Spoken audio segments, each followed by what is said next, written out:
নিরপেক্ষ বিচার বিশ্লেষণের দেমাগ আছে, ইলম আছে।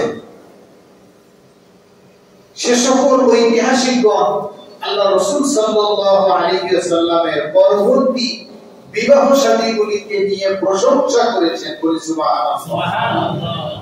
কারণ আল্লাহর হাবিব সাল্লাল্লাহু আলাইহি ওয়াসাল্লাম বিপদগ্রস্ত মহিলাদেরকে বিবাহ করেছেন। যুদ্ধবন্দী মহিলা আল্লাহর হাবিব সাল্লাল্লাহু আলাইহি ওয়াসাল্লাম শুধুমাত্র তাকে যুদ্ধবন্দী হওয়ার জন্য বিবাহ করেন নাই, বরং এই কারণে বিবাহ করেছেন তিনি কোন গোত্র প্রধানের মেয়ে, কোন উচ্চ বংশীয় গোত্রের মেয়ে যাকে বিবাহ করলে তার গোত্র ইসলামের দিকে আসার সম্ভাবনা আছে, এজন্য বিবাহ করেছে, আত্মীয়তা সম্পর্ক তৈরি করেছে। আবার একজন সন্তান পিতার জন্য কান্নাকাটি করছেন, নিরুপায়, তাদের চলার কোন পথ নেই, বিপদগ্রস্ত, হতাশাগ্রস্ত, যে পিতার সন্তান আল্লাহর হাবিব সাল্লাল্লাহু আলাইহি ওয়াসাল্লামের কদমে এসে পড়ে গিয়েছেন, যে মহিলার স্বামী আল্লাহর হাবিব সাল্লাল্লাহু আলাইহি ওয়াসাল্লামের ভালোবাসায় নিজেকে বিলীন করে দিয়েছেন ইসলামের তরে, তাদের দায়িত্ব হালাল ভাবে তুলে নেওয়ার জন্য আল্লাহর হাবিব সাল্লাল্লাহু আলাইহি ওয়াসাল্লাম বিবাহ করেছেন। বলি সুবহানাল্লাহ। মানবতার কল্যাণে, মানবতার প্রয়োজনে আমাদেরকে শিক্ষা দেওয়ার জন্য আল্লাহর হাবিব সাল্লাল্লাহু আলাইহি ওয়াসাল্লাম প্রত্যেকটি কাজ করেছেন। বলি সুবহানাল্লাহ। তিনি মা খাদিজাতুল কুবরা আত-তাহিরা রাদিয়াল্লাহু তাআলা আনহাকে বিবাহ করলেন। মাত্র 25 বছর বয়সের যুবক বিবাহ করলেন 40 বছর বয়সের নারীকে। যার পূর্বে সংসারের ছেলে মেয়ে ছিল আমরা সকলেই জানি, কিন্তু তিনি এত রূপবতী, এত গুণবতী ছিলেন, এত ধনবতী ছিলেন, যিনাকে বিবাহ করার জন্য তৎকালীন সময়ে আরবের বড় বড় ধনী ব্যক্তিরা, গোত্র প্রধানরা তিনাকে বিবাহ করার জন্য তিনার পিছে পিছে ঘুরেছেন। বলি সুবহানাল্লাহ। মানে তিনি প্রস্তাব দিতে রাজি হতো, কিন্তু তাকে রাজি হইতে দেরি হইতো না। বলি সুবহানাল্লাহ। আল্লাহর হাবিব সাল্লাল্লাহু আলাইহি ওয়াসাল্লাম বিবাহ করলেন। আরব সমাজে গুঞ্জন উঠল মা খাদিজাতুল কুবরা রাদিয়াল্লাহু তাআলা তার ব্যাপারে। খাদিজা এত গুণবতী, এত রূপবতী, এত ধনবতী। খাদিজা এমন একজন ছেলেকে বিবাহ করলো যে ইয়াতীম, যার বাবা মা কেউ নেই এবং যার সম্পদ বলতেও কিছু নেই। খাদিজার পছন্দ বুঝি নষ্ট হয়ে গেছে। বলেন নাউযুবিল্লাহ। মা খাদিজাতুল কুবরা রাদিয়াল্লাহু তাআলা আনহা মক্কার সমস্ত ধনী ব্যক্তিদেরকে ডাকলেন, দাওয়াত দিলেন খাওয়ানোর জন্য। মা খাদিজা বললে, মুহাম্মদ বেশি ধনী না আমি বেশি ধনী? সকলেই বলল, খাদিজা আপনি কি করলেন? একজন ইয়াতীম ছেলেকে বিবাহ করলেন, যার কোনো কিছুই নাই, যার ধন সম্পদ নাই, আপনি কেন মুহাম্মদকে বিবাহ করলেন? মা খাদিজাতুল কুবরা রাদিয়াল্লাহু তাআলা আনহা বললেন, আপাত দৃষ্টিতে আপনারা যা দেখছেন মুহাম্মদের চাইতে কোনো কিছুই আমার বেশি নাই, কিন্তু আপনাদের দৃষ্টিতে মুহাম্মদ আমার চাইতে গরিব, আমি ধনবতী। আজকে আপনাদেরকে সাক্ষী রেখে আমার সমস্ত ধন সম্পদগুলি আমার প্রাণপ্রিয় স্বামী মুহাম্মদের কদমে সঁপে দিলাম। এখন বলেন, কে ধনী আর কে গরিব? সকলে আশ্চর্য হয়ে গেল, কি কর্তব্য বিমূঢ় হয়ে গেল। আল্লাহর হাবিব সাল্লাল্লাহু আলাইহি ওয়াসাল্লাম জাহালাতের সমাজে মানুষেরা যখন নিজেদের নিরাপত্তা খুঁজে পাচ্ছিল না, যখন নিজেরা নিজেদের অধিকার ফিরে পাচ্ছিল না, নিজেদের জীবনের নিশ্চয়তা পাচ্ছিল না, এমন সময়ে আল্লাহর হাবিব সাল্লাল্লাহু আলাইহি ওয়াসাল্লাম নবুয়তের পূর্ব জীবন তথা 25 থেকে নিয়ে 40 বছর পর্যন্ত আল্লাহর হাবিব সাল্লাল্লাহু আলাইহি ওয়াসাল্লামের জীবনের কোন সময়ে একটু দাগ একটু স্পটও পড়ে নাই, বলি সুবহানাল্লাহ। তিনার চলাফেরা, তিনার উঠা বসা, তিনার কথাবার্তা, চেহারাতের সময় তো একজন আরেকজনের সঙ্গে দ্বন্দ্ব বজায় রাখতো, একজন আরেকজনের সঙ্গে মারামারি কাটাকাটির পদ্ধতি তৈরি করে রাখতো, যা কিছুটা এখন আমাদের সমাজে চলে, ঠিক কিনা বলে? আমরা যদি কারোর কাছে বিচার চাইতে যাই, বলে যে হ্যাঁ বিচার তোমারটাই করা হবে, ওরটা করা হবে না। ওর কাছে ফোন দিয়ে বলে বিচার কিন্তু চাওয়ার জন্য আসছে, দিয়ে গেছে 5,000, তুমি কি করবো? বলে আমারও তো মুসিবত, আমিও 5,000 যখন দিছে আমি 10,000 দেবো বলে দিলে বিচারে নাই তোমার পক্ষে। এরকম ভেজাল বাঁধানো মানুষ আমাদের দেশে আছে না নাই? আমাদের এই মহল্লায় নাই আলহামদুলিল্লাহ। ওর বাহির দিয়ে খালি উইরা উইরা মাথার উপর দিয়ে কানের নিচ দিয়ে চলে যায়। আমরা আলহামদুলিল্লাহ ঠিক আছি। আল্লাহর হাবিব সাল্লাল্লাহু আলাইহি ওয়াসাল্লাম সমস্ত অন্যায়গুলি মূলোৎপাটন করে দিতেন, কোন সমস্যা বাঁচিয়ে রাখতেন না, এমন ভাবে সমাধান করে দিতেন মানুষেরা ওই সমস্যা নতুন করে সৃষ্টি করবে সেই সুযোগটাও পেত না, বলি আলহামদুলিল্লাহ। এজন্য মানুষেরা বিপদে পড়লে পরামর্শের জন্য, বিচারের জন্য মুহাম্মদ সাল্লাল্লাহু আলাইহি ওয়াসাল্লামের কাছে যেতেন, বলি সুবহানাল্লাহ। নবুয়ত পূর্ব সময় মানুষেরা তিনাকে উপাধি দিলেন আল আমিন, বিশ্বস্ত, as-সাদিক, বন্ধু, আর-রফিক, নিকটতম বন্ধু, এরকম ভাবে বিভিন্ন উপাধিতে ভূষিত করতে লাগলেন। মানুষের যেখানে জীবনের নিরাপত্তা ছিল না, ধন সম্পদের নিরাপত্তা ছিল না, তারা তাদের ধন সম্পদগুলি নিরাপদ আশ্রয় রাখার জন্য নির্দ্বিধায় ওই জিহাদের সময়েও মুহাম্মদ সাল্লাল্লাহু আলাইহি ওয়াসাল্লামের হাতে জমা রাখতেন। কারণ তিনারা জানতেন যে এখানে আমার সম্পদ নিরাপদ, বলি আলহামদুলিল্লাহ। এজন্য আল্লাহর হাবিব সাল্লাল্লাহু আলাইহি ওয়াসাল্লাম নবুয়ত পূর্ববর্তী জীবনে মানুষদের কাছে রোল মডেল হয়ে উঠলেন। মানুষেরা তিনাকে অত্যাধিক মহব্বত করতে লাগলেন। আল্লাহ পাক রব্বুল আলামিন তিনাকে নবুয়ত দিবেন। এজন্য আল্লাহর হাবিব সাল্লাল্লাহু আলাইহি ওয়াসাল্লাম হিরা পর্বতে ধ্যানমগ্ন থাকা শুরু করে দিলেন, বলি আলহামদুলিল্লাহ। একদিন নয়, দুই দিন নয়, তিন দিন নয়, সিরাত গ্রন্থগুলি লিখেন আল্লাহর রাসূল সাল্লাল্লাহু আলাইহি ওয়াসাল্লাম দীর্ঘ 40 দিন পর্যন্ত ধ্যানমগ্ন থাকার পরে আল্লাহ পাক রব্বুল আলামিন সর্বপ্রথম জিবরাইল আলাইহিস সালামের মাধ্যমে ওহী পাঠিয়ে দিলেন, বলি সুবহানাল্লাহ।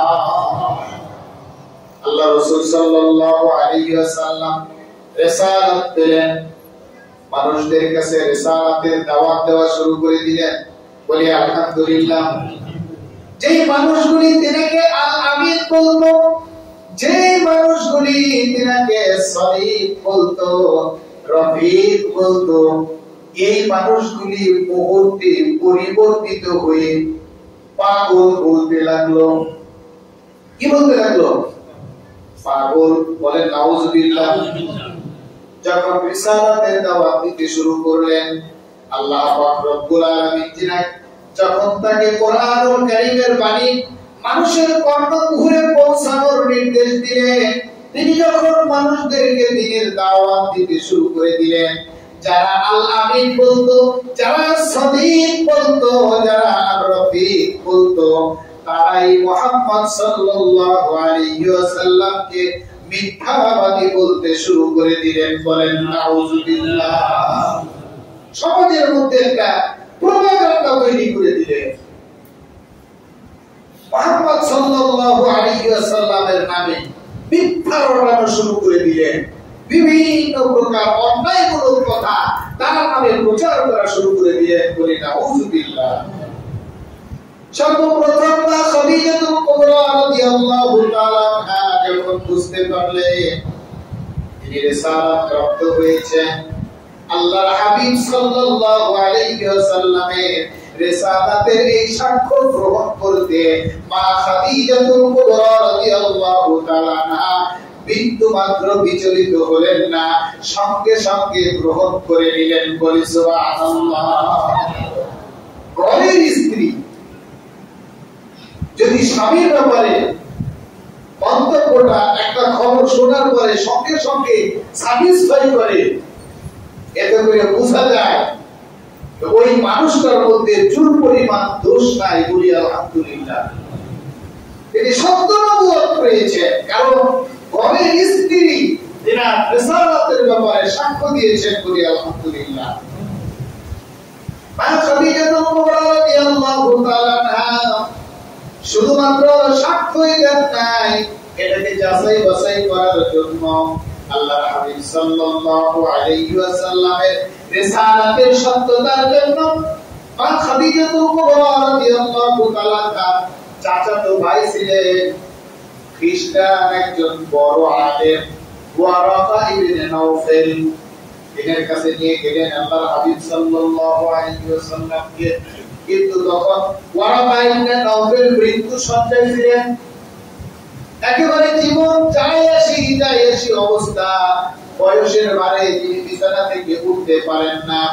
মা খাদিজাতুল কুবরা রাদিয়াল্লাহু তাআলা আনহা রাসূল মাকবুল সাল্লাল্লাহু আলাইহি ওয়াসাল্লামকে নিয়ে গিয়ে বললেন, মুহাম্মদ সাল্লাল্লাহু আলাইহি ওয়াসাল্লাম ওহী প্রাপ্ত হওয়ার সাক্ষ্য দিচ্ছেন। তিনি এইভাবে ওহী পেয়েছেন। ওহীর মাধ্যমে সূরাতুল আলাকের প্রথম 5 আয়াত যখন তিনাকে শোনানো হলো, তিনি বললেন, খাদিজা তোমার স্বামী আল্লাহ পাক রব্বুল আলামিনের পক্ষ থেকে রিসালাত প্রাপ্ত হয়েছে, আখির জামানার পয়গম্বর হিসেবে আল্লাহ পাক রব্বুল আলামিন তিনাকে দায়িত্ব দিয়েছেন। বলি সুবহানাল্লাহ। তিনার উপরে প্রচুর ষড়যন্ত্র আসবে, এখন মানুষেরা ক্ষিপ্ত হয়ে যাবে। আমি এই কথাগুলি আমি তাওহীদ কিতাবে পেয়েছি, সুতরাং আমি যদি জীবিত থাকতে পারতাম, আমি যদি তাকে সহযোগিতা করার মতো আমার শরীর থাকতো, শক্তি সামর্থ্য থাকতো, তাহলে আমি আমার জীবন উজাড় করে দিয়ে আমি তোমার মুহাম্মদের খেদমতে আমার জীবনকে বিলিয়ে দিতাম। বলেন সুবহানাল্লাহ। কিন্তু আমার সেই শক্তি সামর্থ্য এখন নাই। তুমি যেহেতু তাহার স্ত্রী, তুমি তাকে সবচেয়ে বেশি সাপোর্ট দিবা, সবচেয়ে বেশি সমর্থন যোগাবা।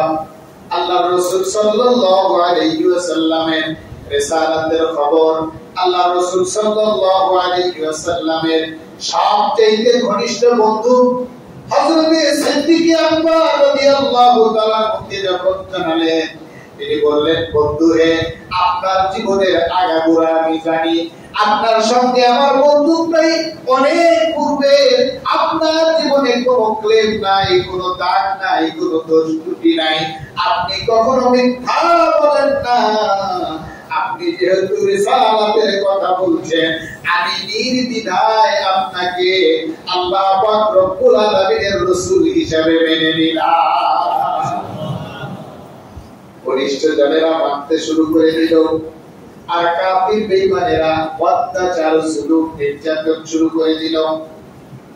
এমন অত্যাচার জুলুম নির্যাতন আল্লাহর হাবিব সাল্লাল্লাহু আলাইহি ওয়াসাল্লামকে কাফির বেঈমানেরা করেছে শুধুমাত্র একত্ববাদের দাওয়াত দেওয়ার জন্য, শুধুমাত্র মানুষদেরকে দ্বীনের পথে নিয়ে আসার জন্য। দিনের দাওয়াত দেওয়াই ছিল অপরাধ, অন্য কোন অপরাধ মক্কার কাফির বেঈমানেরা খুঁজে পায় নাই। বিভিন্ন ভাবে মুহাম্মদ সাল্লাল্লাহু আলাইহি ওয়াসাল্লামকে অফার করত। আল্লাহর হাবিব সাল্লাল্লাহু আলাইহি ওয়াসাল্লাম সত্য দিন নিয়ে যেহেতু এসেছে, তিনার সত্য দিনের বিপরীতে দুনিয়ার জমিনের কোন অফার আল্লাহ রাসূল সাল্লাল্লাহু আলাইহি ওয়াসাল্লামের সম্মুখে টিকে না। বলেন সুবহানাল্লাহ। আমাকে আপনাকে সমস্ত দুনিয়া কোন ব্যক্তি কি দিয়ে দিতে পারবে। কি বলেন? দিয়ে দিতে পারবে, যে দুনিয়া সব দিয়ে দিলাম। কারণ এই যে এত শক্তি, এত ক্ষমতা, এত অস্ত্র, এত দম্ভ, এত অহংকার, সব কিছু আবিষ্কার করে রাখছে, কিন্তু আমেরিকার কি এই ক্ষমতা আছে রাশিয়াকে গিয়ে দখল করা? রাশিয়ার কি এই ক্ষমতা আছে চীনকে গিয়ে দখল করা? চীনের কি ক্ষমতা আছে তাদের জন্য দুর্বল হওয়ার পরে ভারতকে দখল করা? ভারতের কি ক্ষমতা আছে বাংলাদেশকে দখল করা? তার মানে এক একজন নির্দিষ্ট একটা ভূখণ্ডের শুধুমাত্র দায়িত্ব প্রাপ্ত প্রধানমন্ত্রী বা প্রেসিডেন্ট, যেটাই কেন বলি, কিন্তু তাকে সমস্ত দুনিয়ার প্রেসিডেন্টের দায়িত্ব দিতে কেউ রাজি হয় না। সুতরাং কোন মানুষকে কোন মানুষ সমস্ত দুনিয়া দিয়ে দিতে পারবে না। সামান্য কিছু অর্থকরীর লোভ লালসা দেখাইতে পারে। আল্লাহ রাসূল সাল্লাল্লাহু আলাইহি ওয়াসাল্লাম সত্য দ্বীন প্রাপ্ত হয়েছেন, আল্লাহ পাক রব্বুল আলামিনের পক্ষ থেকে রিসালাত পেয়েছেন। আল্লাহ পাক রব্বুল আলামিন পবিত্র কালামে হাকিমের মধ্যে ইরশাদ করে বলেন, ওয়া মা আরসালনাকা ইল্লা রাহমাতাল লিল আলামিন। বলেন সুবহানাল্লাহ। আল্লাহ পাক রব্বুল আলামিন মুহাম্মদ সাল্লাল্লাহু আলাইহি ওয়াসাল্লামের রিসালাতের ঘোষণা দিলেন।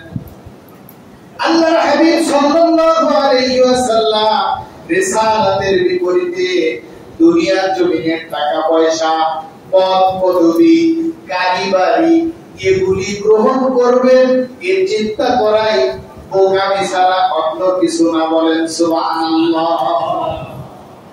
যত জুলুম নির্যাতন, যত অন্যায় অনাচার মুহাম্মদ সাল্লাল্লাহু আলাইহি ওয়াসাল্লামের উপরে মক্কার কাফির বেঈমানেরা করতেছিলেন, যারা সত্য দ্বীন গ্রহণ করতেছিলেন, তাদের উপরে যত জুলুম নির্যাতন আসুক না কেন, দ্বীন গ্রহণ করার পরে তাদের উপরে জুলুম নির্যাতনে নিষ্ঠুরতা চালানোর পরেও তিনারা সত্য দ্বীন থেকে এক চুল পরিমাণ নড়েন নাই। জবান খুলে পড়ে নেই সুবহানাল্লাহ। আল্লাহর হাবিব সাল্লাল্লাহু আলাইহি ওয়াসাল্লাম শুধুমাত্র দ্বীন প্রচারের অপরাধে, শুধুমাত্র ইসলামের দিকে মানুষদেরকে আহ্বান করার অপরাধে তিনাকে দুনিয়ার জমিনে এমন কোন কষ্ট নাই এই কষ্ট তিনাকে দেওয়া হয় নাই। আল্লাহর হাবিব সাল্লাল্লাহু আলাইহি ওয়াসাল্লাম যিনি রাহমাতাল লিল আলামিন, যিনি হাবিবে কিবরিয়া, যিনি সৃষ্টির শ্রেষ্ঠ জীব, এই মুহাম্মদ সাল্লাল্লাহু আলাইহি ওয়াসাল্লাম যখন কাবার চত্বরে সিজদারত হয়ে থাকতেন, যখন সিজদারত হয়ে থাকতেন, কাফির বেঈমানেরা তিনাকে কষ্ট দেওয়ার জন্য উটের পচা নারী গুলি তার মাথার উপরে চাপিয়ে দিয়েছেন। বলে নাউযুবিল্লাহ। এটা কি ছোটখাটো কোন নির্যাতন মনে হয়? যিনি নামাজের মুসাল্লায় আল্লাহ পাক রব্বুল আলামিনকে সিজদা করছেন, এমন অবস্থায় কোন মানুষের উপরে উটের পচা নারী গুলি চাপিয়ে দেওয়া, জবান খুলে বলে নাউযুবিল্লাহ। এটা কি বিশ্ব মানবতা মেনে নিতে পারে? আমাদের কাছে মানানসই কোনো ঘটনা নয়, কিন্তু আল্লাহর হাবিব সাল্লাল্লাহু আলাইহি ওয়াসাল্লাম এই সকল জুলুম নির্যাতন সহ্য করার পরেও নিজেকে দ্বীন থেকে বিন্দু মাত্র পিছপা করেন নাই। বলি সুবহানাল্লাহ। কিন্তু আমরা সেই নবীর উম্মত হওয়ার পরে, সেই নবীর অনুসারী হওয়ার পরে আমরা এক কাপ চায়ের কাছে বিক্রি হয়ে যায়, 2000 টাকার কাছে বিক্রি হয়ে যায়, পরে আমরা আমাদের নিজেদের জন্য আমাদের মাসালা মাসাইল ঘুরাই নিই। জবান করে বলেন নাউযুবিল্লাহ। করি অন্যায়, করি অপরাধ, কিন্তু এগুলিকে হালাল করার জন্য, এগুলিকে নিজের জন্য জায়েজ করার জন্য নিজেরাই মাসালা তৈরি করি, যা কোরআন হাদিসে নাই। বলেন নাউযুবিল্লাহ। এরকম কি হয় কিনা? মানে আসলে কোরআন হাদিসে নাই, কিন্তু মাসালা নিজের জন্য নিজেই বানায়, এটা এইভাবে চাই, এইভাবে চাই, কিন্তু কোরআন হাদিস এটাকে সমর্থন করে না, এটা আমি নিজেও জানি, জানার পরেও নিজেই মাসালা বানায়। আল্লাহর হাবিব সাল্লাল্লাহু আলাইহি ওয়াসাল্লাম দিনের পরে এমন কষ্ট সহ্য করেছে, যখন দিন গ্রহণের ব্যাপারে কারো সিদ্ধান্ত যদি জানা হতো যে অমুকে মুহাম্মদ সাল্লাল্লাহু আলাইহি ওয়াসাল্লামের দিনকে গ্রহণ করেছে, তার উপরে নির্যাতনের স্টিমরোলার চলতো। আমরা হযরতের বেলাল হাবশী রাদিয়াল্লাহু তাআলা আনহু ঘটনা জানি। বেলাল হাবশী রাদিয়াল্লাহু তাআলা আনহু, যিনার পদমর্যাদা ছিল গোলাম, যিনাকে ঘুমানোর জন্য দেওয়া হতো গরু ছাগলের ঘরে, উট দুম্বার ঘরে, যেখানে তিনি ঘুমাতে গিয়ে ঘুমাইতে পারতেন না। পশুর ঘরে মানুষ ঘুমাইতে পারে? বেলাল হাবশী রাদিয়াল্লাহু তাআলা আনহু একদিন গভীর রাজনীতে যখন ঘুমাইতে পারতেছিলেন না,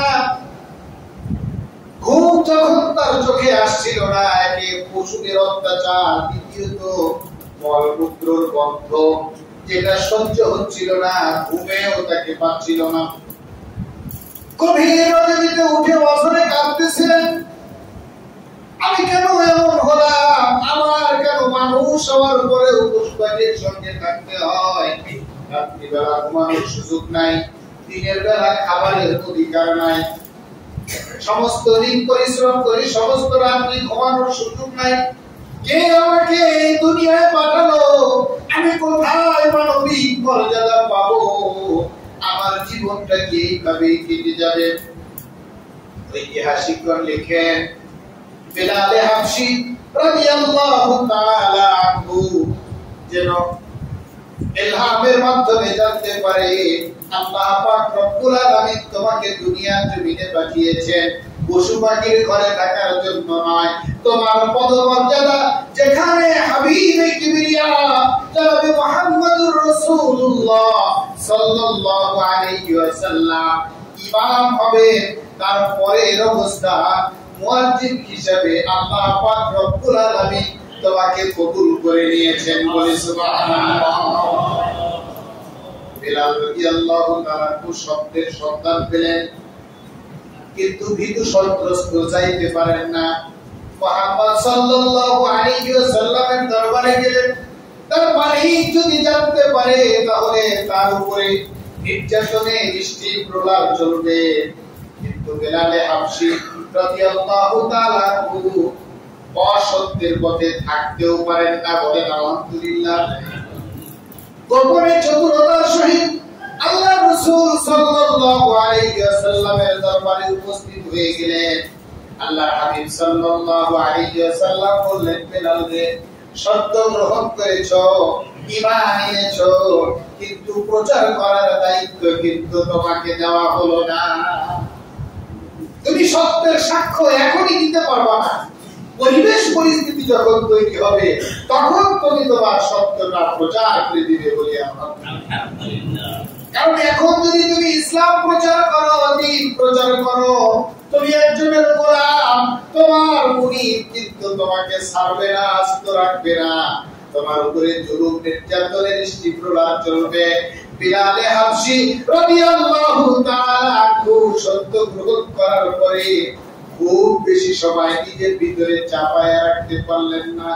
বেলাল হাবশী রাদিয়াল্লাহু তাআলা যখন কাজগুলি করতে যায়, বিসমিল্লাহ বলে শুরু করে, তার জবান দিয়ে মালিকের জিকির আসে, বলেন আলহামদুলিল্লাহ। আপনার তো গোলামগুলি মালিকের কাছে কমপ্লেইন করে দিল, বেলাল তো মুহাম্মদের আল্লাহর নাম স্মরণ করে। আমাদের কাছে সন্দেহ হয় বেলাল মনে হয় মুহাম্মদ সাল্লাল্লাহু আলাইহি ওয়াসাল্লামের দরবারে গিয়ে ইসলাম গ্রহণ করেছে। এবার একজন গোলাম যদি মুনিবের অবাধ্য হয়, তার মুনিবদের মাথা গরম হয়ে যাচ্ছে, চতুর্দিক থেকে মানুষেরা ইসলাম গ্রহণ করছে, চতুর্দিক থেকে মানুষেরা মুহাম্মাদের দলে যোগ দিতেছে, এর মধ্যে যদি আমার গোলাম ইসলাম গ্রহণ করে তাহলে তো আমার ইজ্জত বাঁচে না, বলেন নাউজুবিল্লাহ। তারাও বুঝতো যে মুহাম্মদ সাল্লাল্লাহু আলাইহি ওয়াসাল্লামের আনিত দ্বীনই হচ্ছে সত্যটি, কিন্তু ইজ্জত বাঁচানোর জন্য, চেয়ার বাঁচানোর জন্য, অবস্থান ধরে রাখার জন্য ইসলাম গ্রহণ করতো না। জবান খুলে বলে নেই নাউজুবিল্লাহ। এখনো কিন্তু বর্তমান সময়ে আমরা অনেকে আছি ইসলাম মানি না, যে সমাজের সাথে মিলে না, ইসলাম মানি না যে আত্মীয় স্বজন কি বলবে, ইসলাম মানি না এজন্য যে আমার একটা অবস্থান আছে, এই অবস্থান থেকে যদি আমি পরিপূর্ণ ইসলাম অনুসরণ করি তাহলে তো আমার মান সম্মান থাকে না। জবান খুলে বলেন নাউজুবিল্লাহ। বেলাল হাবশী রাদিয়াল্লাহু তাআলা আনহু সত্য প্রকাশ করে দিলেন। তিনাকে জিজ্ঞাসা করার পরে কেমন নির্যাতন, কেমন জুলুম বেলাল হাবশী রাদিয়াল্লাহু তাআলা করে করা হয়েছে আমরা সকলেই জানি। বেলাল হাবশী রাদিয়াল্লাহু তাআলা আনহুকে উত্তপ্ত বালুকাময় মরু রাশির উপরে তাকে শোয়ায়া দিত। স্বাভাবিকভাবে শোয়ায়া দিত না, খালি গায়ে বুকের উপরে পাথর চাপা দিয়ে শোয়ায়া দিত। কিন্তু বেলাল হাবশী রাদিয়াল্লাহু তাআলা আনহু জিকির করতেন আহাদ আহাদ আহাদ, বলেন সুবহানাল্লাহ। এক আল্লাহ পাক রব্বুল আলামিনের জিকির করতেন। যখন উত্তপ্ত বালুর উপরে শোয়া দেওয়ার পরে, বুকে পাথর দেওয়ার পরে যখন বেলাল রাদিয়াল্লাহু তাআলা আল্লাহ পাক রব্বুল আলামিনের জিকির থেকে বিরত থাকেন না, তিনার জিহ্বা যখন চলতে থাকে, ক্ষিপ্ত হয়ে বেলাল রাদিয়াল্লাহু তাআলা পবিত্র জিহ্বাখানা টেনে বের করে মাটির সঙ্গে লাগিয়ে এরপরে জিহ্বার উপরে পেরাক বসিয়ে দিত। বলেন নাউজুবিল্লাহ। বেলাল হাবশী রাদিয়াল্লাহু তাআলা এরপরেও আল্লাহ পাক রব্বুল আলামিনের একত্ববাদের ঘোষণা দেওয়া থেকে বিরত হন নাই। একটা পর্যায়ে আমরা জানি আবু বকর সিদ্দিক রাদিয়াল্লাহু তাআলা উচ্চ মূল্যে বেলাল রাদিয়াল্লাহু তাআলা কে ক্রয় করে নেয়। এইভাবে যারাই দ্বীন গ্রহণ করত, যারাই ইসলাম গ্রহণ করত, এক একজন সাহাবী ইসলাম গ্রহণের ঘটনাগুলি যদি আমরা আলোচনা করতে যাই, এক একজনের আলোচনা দিয়ে 2-3 জুমা চালানো যাবে।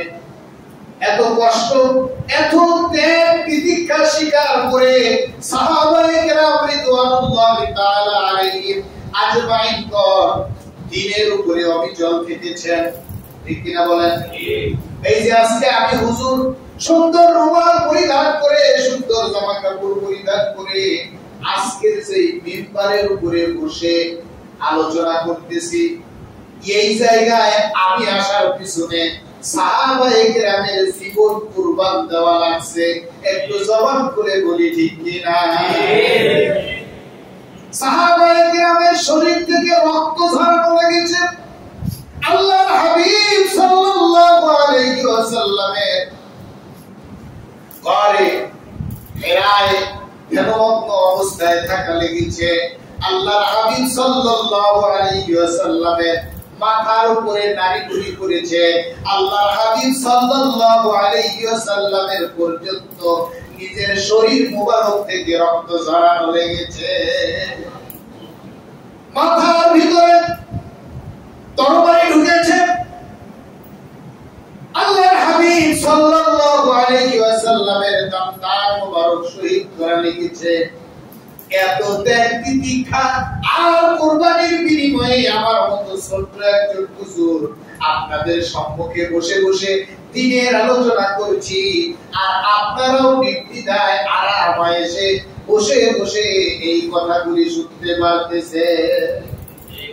এই পরিবেশ কায়েমের পিছনে হাজার হাজার নয়, লক্ষ লক্ষ ইসলাম প্রিয়, দ্বীন প্রিয় আল্লাহ রাসূল সাল্লাল্লাহু আলাইহি ওয়াসাল্লাম থেকে নিয়ে শুরু করে, সাহাবায়ে কেরাম থেকে নিয়ে শুরু করে, তাবেঈন তাবেঈন থেকে শুরু করে, আইম্মায়ে মুজতাহিদিন থেকে নিয়ে শুরু করে আমাদের পর্যন্ত আসতে হাজার হাজার নয়, লক্ষ লক্ষ আল্লাহর বান্দার শরীর থেকে রক্ত মোবারক মাটিতে ঝরানো লেগেছে। জবাব খুলে বলেন লক্ষ লক্ষ মানুষের ইসলামের তাগিদে, ইসলামের প্রয়োজনে জীবন দেওয়া লেগেছে। জবাব খুলে বলেন দিনাদের জীবন কুরবানি, দিনাদের সময় কুরবানি, দিনাদের অর্থ কুরবানির বিনিময়ে আজকে আমরা এত সুন্দর ইসলাম পেয়েছি। বলি সুবহানাল্লাহ। এজন্য আমরা আজকে বলতে পারি ইসলাম সুন্দর, ইসলাম শান্তির ধর্ম। কিন্তু আমরা যারা ইসলাম মানতে পারি না, আল্লাহ পাক রব্বুল আলামিনের দরবারে কি জবাব দিব? এজন্য আমাদের প্রস্তুত হওয়ার দরকার আছে না? আল্লাহ পাক রব্বুল আলামিন বলেন মুহাম্মাদুর রাসূলুল্লাহ ওয়াল্লাযীনা মা'হু আশিদ্দাউ আলাল কুফফার। বলেন সুবহানাল্লাহ। আল্লাহ পাক রব্বুল আলামিন বলেন মুহাম্মাদুর রাসূলুল্লাহ সাল্লাল্লাহু আলাইহি ওয়াসাল্লাম এবং তিনার অনুসারীগণ যারা তার সঙ্গে থেকেছে, ওয়াল্লাযীনা মা'হু, তাফসীরের কিতাবের মধ্যে ওয়াল্লাযীনা মা'হু বলতে সাহাবায়ে কেরাম রিদওয়ানুল্লাহি তাআলা আলাইহিম আজমাইন কে ইন্ডিকেট করা হয়েছে। মুহাম্মদ সাল্লাল্লাহু আলাইহি ওয়াসাল্লাম এবং তিনার অনুসারীগণ, তিনাদের আচার আচরণ, তিনাদের আখলাক, তিনাদের তবিয়ত কেমন হবে সেটা বর্ণনা করে বলে দিয়েছেন। রুহামাউ বাইনাহুম তারাহুম রুকআন সুজদান ইয়াবতাগুনা ফাদলাম মিনাল্লাহি ওয়া রিদওয়ানা। আল্লাহ পাক রব্বুল আলামিন বলেন তিনারা কাফির বেঈমানদের উপরে ছিলেন কঠোর, যারা দিনের ব্যাপারে নেগেটিভ ধারণা রেখেছে, যারা দিন গ্রহণ করে নাই, যারা ইসলামকে বরদাস্ত করতে পারে নাই, তাদের ব্যাপারে তাদের অবস্থান ছিল জিরো টলারেন্স। বিন্দুমাত্র সার কাফির বেঈমানদেরকে দেন নাই। ইসলাম যেভাবে তাদের ব্যাপারে হুকুম দিয়েছে ঠিক সেইভাবেই ব্যবহার করতেন। আর নিজেরা নিজেদের ব্যাপারে ছিলেন দয়া পরবশ, একে অপরের জন্য জীবন পর্যন্ত দিয়ে দিতে পারতেন। বলি আলহামদুলিল্লাহ। হিজরত করে নির্যাতিত হয়ে মক্কা থেকে মদিনায় সফর করেছে একজন মুসলমান ভাই এসেছে, তাকে কিভাবে একাকী ছেড়ে দিতে পারে? এজন্য নিজের সম্পদের অর্ধেক ভাগ করে মুহাজির ভাইকে দিয়ে দিয়েছেন। বলি সুবহানাল্লাহ। আর এখন মুসলমানেরা আপন দুই ভাই মুরগির ডিম নিয়ে মারামারি করে এক ভাই আরেক ভাইয়ের মাথা ফাটায়া দেয়, এরকম ঘটনা মুসলমান সমাজে পাওয়া যায় কিনা? নিজের অবস্থান ধরে রাখার জন্য, নেতৃত্ব কর্তৃত্ব ধরে রাখার জন্য সমাজে মারামারি হানাহানি কাটাকাটি তো আছে। আপন ভাইকে 2 টাকার ডিমের জায়গায় ছাড় দেয় না। জবাব খুলে বলি না এটা কি মুসলমানের আচরণ হইতে পারে? একজনের সম্পদের অভাব নেই, আরেক ভাই রাস্তায় ভিক্ষা করছে, দিন মজুর হয়ে কাজ করছে, তার ঘরে খাবার নাই, কিন্তু ওই সম্পদওয়ালা ভাই ওই গরিব ভাইয়ের ঘরে 2 কেজি চাউল পৌঁছায়া দেওয়ার সামর্থ্য রাখে না। এমন মুসলমান আমাদের সমাজে আছে না? নিজে চিকিৎসা করে, কি বলে, ভারতে গিয়ে, ইন্ডিয়ায় গিয়ে, আর আরেক ভাই জ্বরের জন্য একটা ট্যাবলেট কিনতে পারে না, এজন্য তাকে 10 টাকা দিতে পারে না। এই হইতেছে মুসলমান একে অপরের সঙ্গে সম্পর্ক। আর সাহাবায়ে কেরাম রিদওয়ানুল্লাহি তাআলা আলাইহিম আজমাইন তিনাদের সম্পর্ক এমন ছিল, দ্বীনের খাতিরে একজন মুসলমান আরেকজন মুসলমানের সঙ্গে এমন সম্পর্ক স্থাপিত করত। আল্লাহর হাবিব সাল্লাল্লাহু আলাইহি ওয়াসাল্লাম বলেন কুল্লু মুসলিমিন কাজাসাদিন ওয়াহিদিন, মুসলমান এক ভাই বাংলাদেশে থাকবে, আরেক ভাই আমেরিকায় থাকবে। আমেরিকার ভাইয়ের শরীরে যদি আঘাত লাগে, তাহলে বাংলার মুসলমানের শরীরেও সমানভাবে আঘাত লাগতে হবে। একটু জবান করে বলেন ঠিক না? সিরিয়ার মুসলমানেরা ভাই খায়, বাংলাদেশের মুসলমানেরা মুসে দাও দেয়, বলে যে ঠিক আছে, ওনারা মানতেছে না কেন? ওনাদেরও কিছু দোষ আছে, না হলে এমন হয় কেন? আবার অনেকে বলে আমাদের কি করার আছে, আমরা কি করতে পারবো? অন্তত পক্ষে কিছু না করতে পারলে আমাদের নির্যাতিত মুসলিম ভাইদের জন্য আমরা একটু দোয়া হলেও করতে পারবো। কি বলে, দোয়া করতে পারবো না? তাহলে এখানে কেউ যদি বলে যে আমরা কি করতে পারবো, তার উদ্দেশ্য ভালো না মন্দ? সম্মানিত হাজির, সম্মানিত মুসল্লিয়ানে কেরাম, আমার ইসলাম প্রিয় মুসলিম ভ্রাতৃবৃন্দ, আমাদের আমলের পরিবর্তন ঘটানোর দরকার আছে না নাই? কাফির বেঈমানদের সঙ্গে এমন সম্পর্ক আমাদের চলছে, দেশে দেশে পাড়ায় মহল্লায় একজন আরেকজনের সঙ্গে কাঁধে কাঁধে সম্পর্ক, কিন্তু আপন মুসলমান ভাইয়ের সঙ্গে এমন সম্পর্ক যেন আবু জেহেল আর মুহাম্মদ সাল্লাল্লাহু আলাইহি ওয়াসাল্লাম বলেন নাউযুবিল্লাহ। মানে আবু জেহেল যেমন আল্লাহর রাসূল সাল্লাল্লাহু আলাইহি ওয়াসাল্লামের সঙ্গে সম্পর্ক রাখতো, আপন ভাই আপন ভাইয়ের সঙ্গে এমন সম্পর্ক রাখতো যে আমার সীমানায় তোর ছেলে মেয়ে যেন পাড়া না দেয়, তোর সীমানায় আমি যাবো না, তোর মুখই দেখবো না। আবার ভাই ভাইকে ওসিয়ত করে, তুই আমার জানাজায় আসবি, বলেন নাউযুবিল্লাহ। আমার জানাজায় আসবি না, সে ভাই বলে নিশ্চয়ই সে মুসলমান, কিন্তু মুসলমানের চরিত্র কি এটা হওয়া কাঙ্ক্ষিত? আল্লাহ পাক রব্বুল আলামিন আমাদের সবাইকে দ্বীনের পথে অটল অবিচল থাকা তৌফিক দান করুন। সকলেই বলি আল্লাহুম্মা আমিন।